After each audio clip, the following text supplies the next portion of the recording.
La mise au point d'un médicament prend plusieurs années avant d'arriver dans nos pharmacies.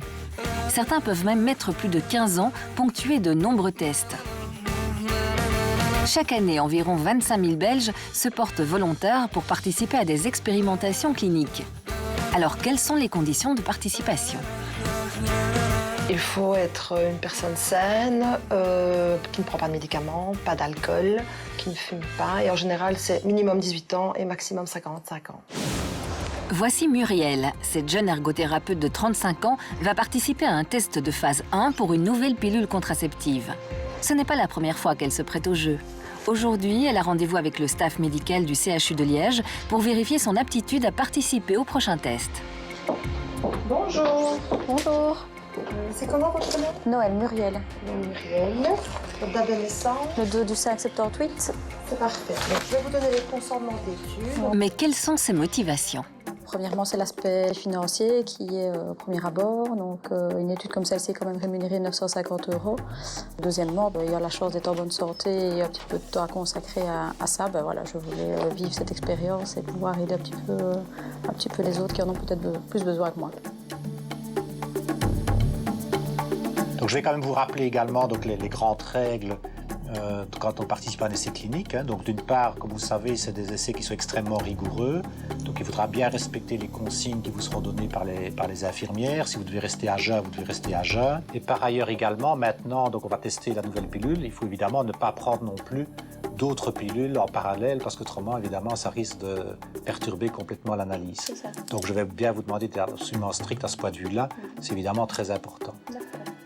J'ai quand même une petite appréhension parce que c'est pas la première étude à laquelle je participe et c'est vrai que une fois j'ai eu malheureusement après la gestion du médicament une petite chute de tension. Maintenant je ne peux pas dire si c'est à cause de la prise du médicament ou peut-être un peu le stress mais bon il y a toujours cette petite appréhension qui reste.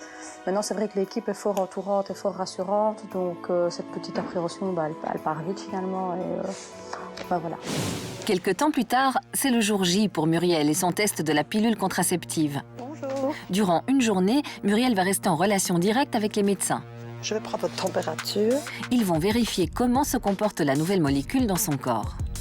Je vous explique un petit peu le déroulement de la journée. Donc ici, on va mettre le cathéter, on prend le médicament et on fera des prélèvements tous les X temps en fonction du timing de l'étude. Vous avez des questions en particulier? Pas pour l'instant, non.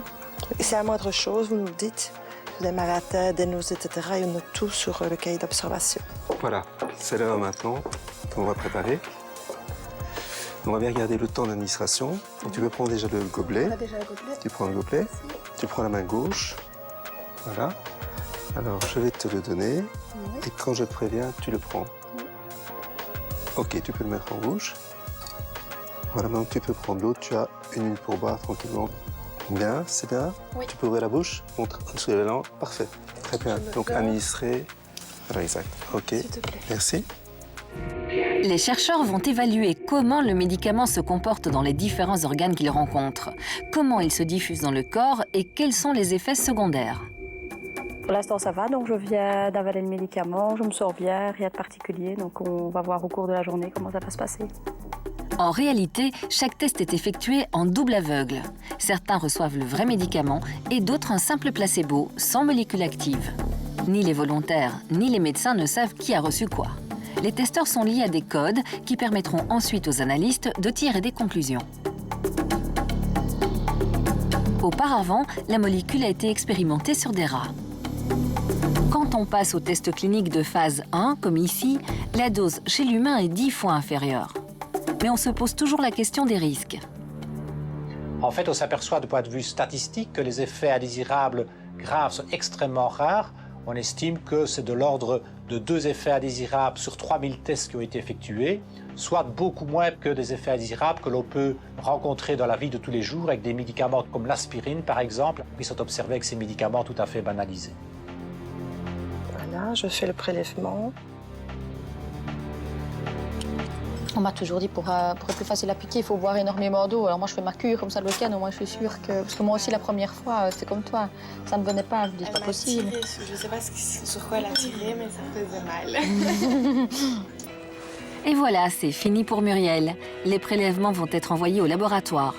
Si le résultat est concluant, le test passera en phase 2.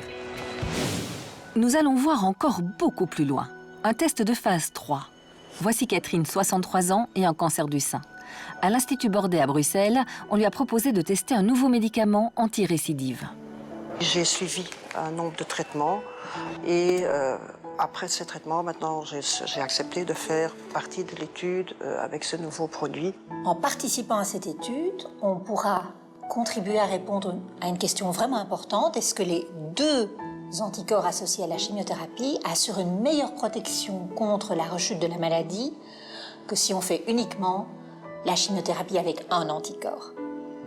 Donc il faut comprendre que dans ce programme de recherche, ni vous ni moi, en fait, nous pouvons choisir le traitement, mais en tout cas, vous avez l'assurance d'avoir un excellent traitement qui est soit celui qu'on donne aujourd'hui de manière routinière ou un traitement dont on pense qu'il pourrait encore être meilleur. Je pense que si, de mon petit côté, je me suis dit si je peux faire avancer un tout petit peu la médecine, alors que la médecine va probablement beaucoup m'aider, je me dis bon, c'est une façon de faire. Je me suis dit aussi, quant à faire, pourquoi pas, on va m'injecter des produits, je vais devoir rester couché pendant 1 heure ou 2 ou 3. Si c'est une demi-heure, 3/4 d'heure ou 1 heure en plus, tant pis, je suis là, voilà. Et aussi, je me suis dit, il faut bien se dire que, quelque part, pour moi, personnellement, ça pouvait, quelque part, retarder le processus, enfin, de faire en sorte que les anticorps que je vais recevoir m'aident à guérir le plus vite possible. Voilà. Les volontaires font avancer la recherche. Un jour, c'est peut-être vous qui bénéficierez de ces nouveaux médicaments.